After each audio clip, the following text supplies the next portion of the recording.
Hey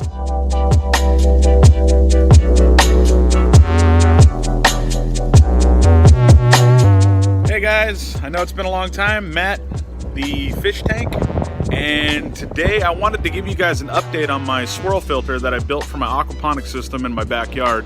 A lot of you guys know that I do a farming channel, and I do a lot of videos on my AP system on that channel. Excuse this bandana, but I'm actually going to something that my wife came up with for our youth group at our church. It's called The Forge, and you have to wear something green, so I thought I would go gangsta. But anyways, I wanted to show you guys the actual swirl filter and kind of tell you guys how it's been working out for me in my AP system. It's not a sunny day today. It's actually overcast and rainy, but I don't have the tarp on right now, so I thought I would give you guys a view of it.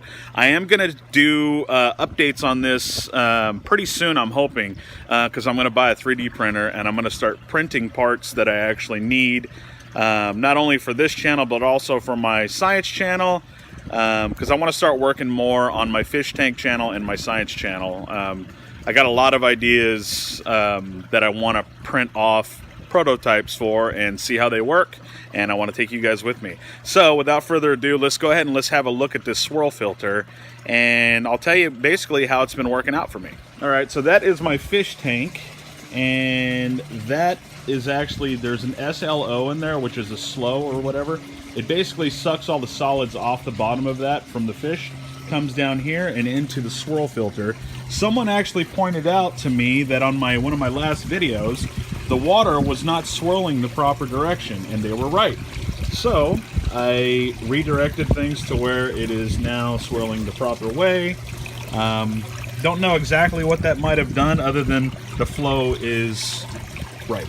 Okay, so I have, so basically what it does is it swirls and it goes all the way down, and if you see, I have it cocked down at an angle, and that makes sure that everything goes down to the bottom. Now, I'm trying to give you guys a little bit of a shadow here so you can see on the bottom. Those are snails, and the snails in here are just like cray-cray. I mean, they are just eating so much stuff down there. And I don't really mind the snails too much as long as they don't overtake my system. So what I do is, like, once a year I'll have kind of like a kill-off where I kill a bunch of them. And I actually sell a lot of them too on eBay. But they grow pretty crazy in this system. So as you can see though, I haven't drained this at all for a while, and everything swirls, but it tends to kind of gravitate right around here. And the snails will go in there and they eat all that stuff, but there's a lot of them. I mean, they're all over in there. Oh, what is that? Is that a grub? That grub had a bad day. So anyways, it's working great. Most of my larger solids are actually being removed from my system. And the reason why that was important for me is because a lot of you guys know that I grow plants off of the fish waste.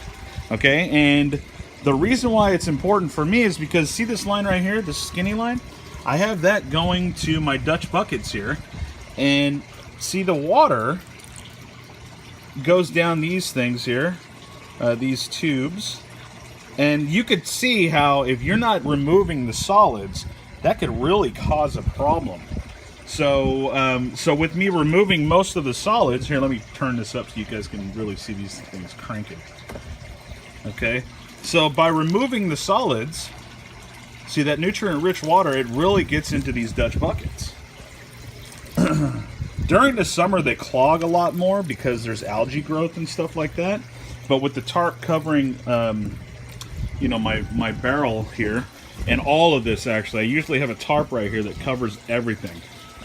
It basically does a pretty good job in keeping out all of the algae growth. I mean, for the most part. I mean, you still get algae growth on the sides and stuff, but for the most part, it keeps it out.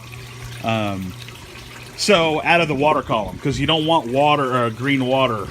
Algae on the sides is not too bad as long as it's not hair algae, which I do get in my other parts of my system.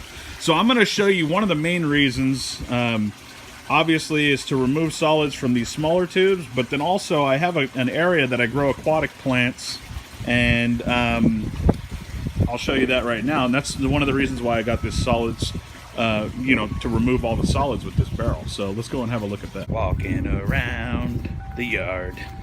Almost there. All right, here we go. So this is actually some of the plants that I've grown and that I overwintered here. I mean, there's no real winter here in California, in Southern California anyways.